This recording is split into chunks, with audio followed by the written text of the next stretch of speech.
Hey, let's keep it quick. We got a couple long weekends coming up, which means the next 8 working days are going to be tough. Let's get our income working for us for the days that we are not. Y'all are watching Sekider, and this is what we're watching for the shortened week of December 21st to the 24th. And today we're talking about ETFs. Now before we get into it, I just want to remind you that this video exists for educational purposes only and is not intended to replace financial or legal advice from a paid professional. What you do is on you, and what you should always do before doing anything is research. I'd also like to ask you to do me a massive solid and hit the like and subscribe buttons to stay updated with the content that we're dropping in the future. Now let's get to it. As usual, since we're talking about a new asset class, it'd be helpful to explain exactly what ETFs are in the first place. We've mentioned in previous videos that ETF stands for Exchange Traded Fund, so now let's talk about how they differ from standard funds, why we would get into them, and a couple of funds that are available in the market. Now funds, whether mutual, index, or exchange traded, all serve the same inherent function. When you buy into a fund, you're gaining exposure to a wide variety of stocks rather than just one. If you haven't seen it, I do a better breakdown of index versus mutual funds in this video in the top right corner right now. But here's a quick example of how funds can benefit you in general. So let's say you want some exposure to a few tech companies like Kakao, Naver, and NCSoft. At the current market value, you would need to pay $367k for Kakao, $282,500 for Naver, and $863 for NCSoft, meaning that you would need around 1,512,501 for one share of each. Now, I don't think it'd be out of line to assume that most people just trying to get their beak wet probably aren't rushing to put down 1.5 million won on 3 shares of 3 companies in the same sector. So what other options are there? Well, this is where funds shine. Funds such as the Codex 200, which contain the 200 biggest companies on the Kospi market, provide exposure to these 3 companies and a whole host of others for only 37,000 per share. If an investor were to put down 1.5 million into the index, they would effectively have a fully diversified portfolio that provides them with exposure to not only the 3 big tech companies they were looking at, but 197 other companies at the top of the market.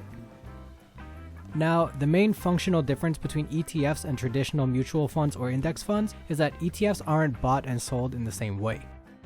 With traditional funds, you can set up a monthly deposit that takes 1 to 3 days after deposit to be reflected into your account, or you could deposit at your leisure, but there is still a little bit of a delay between the day that you deposit and the day it actually gets processed. Automatic deposits really help you because they come straight out of your account and they automatically DCA for you. The problem with this is, if you deposit cash into a fund on Thursday and need the money on Friday, well, you're shit out of luck because you know that there's going to be a delay on the deposit and the withdrawal end. ETFs solve this problem for you. See, although ETFs are still funds that work the same way as regular funds, they're different in the way that they're traded. ETFs are listed on the stock market and allow for same-day trading, unlike traditional funds. Thus, the fund's prices fluctuate similar to a stock, whereas traditional funds don't update until the end of the day. On top of that, the fee structure of traditional funds encourage long-term holding, given that funds such as A-class funds charge you upon deposit. Generally, however, the most unique and important aspect of ETFs that gives you an edge over traditional funds is its overall tradability.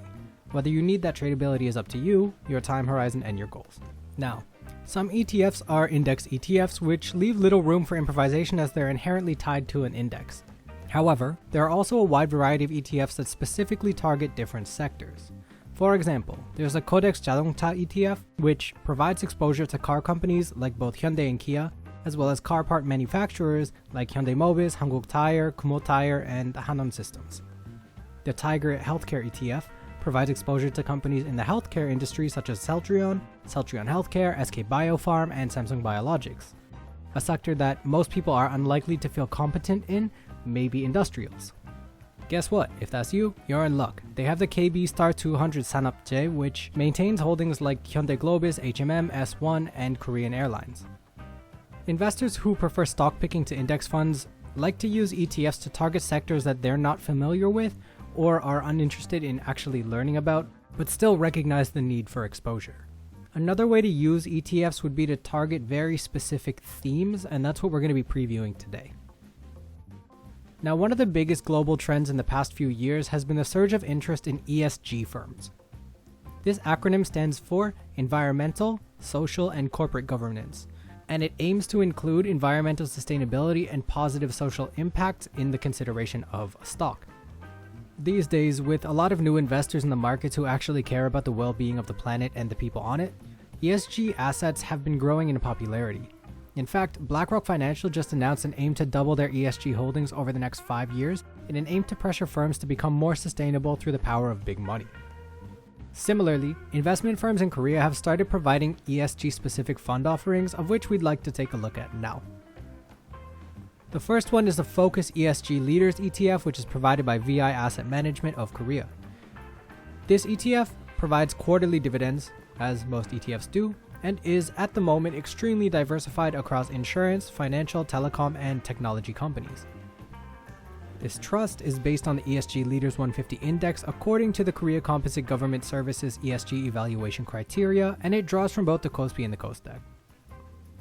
Now another ESG ETF to look at is the KB Star ESG 사회 책임 투자, which, as it sounds, focuses more on the social category of ESG as it follows the KRX ESG Social Responsibility Management Index. Its dividends are also paid quarterly, but it's important to look at their holdings as well. On the Naver Finance website, we see that they have heavy holdings in Samsung Electronics, SK Hynix, and Naver, which cumulatively account for more than 51% of the fund's holdings.